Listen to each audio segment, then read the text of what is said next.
Ezgi ben geliyorum evi göstereceğim bekleyin de. Ben geliyorum eve göstereceğim bekleyin. Çok Evet. saçma, ben Selamçeşme'deyim. Niye oraya gidiyorsun? Olsun geliyor 3, 2, 1 Ya yallah gel. İsmetiye'deki evi göstermek için Selamçeşme'ye Gelsin. geliyor. Gel.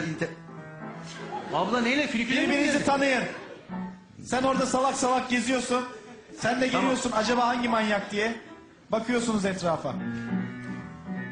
Başka manyak yok. Tekrar Evet. ara, tekrar ara çabuk. Ara İzgi Hanım. Al telefonu kulağına efendim de. Arkadaşım sen de. Efendim? Seni nasıl tanıyabilirim diye sor. Seni nasıl tanıyabilirim? Benim kalça Balkanlarda bir tane.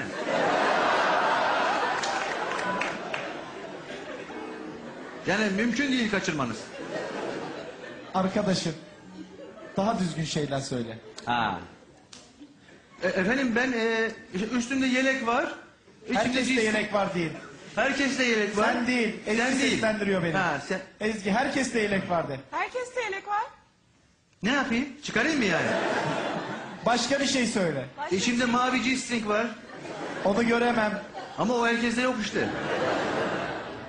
En iyisi siz bir hayvan taklidi yapın da ben meydanda sizi göreyim. Tamam yapayım. Kestik.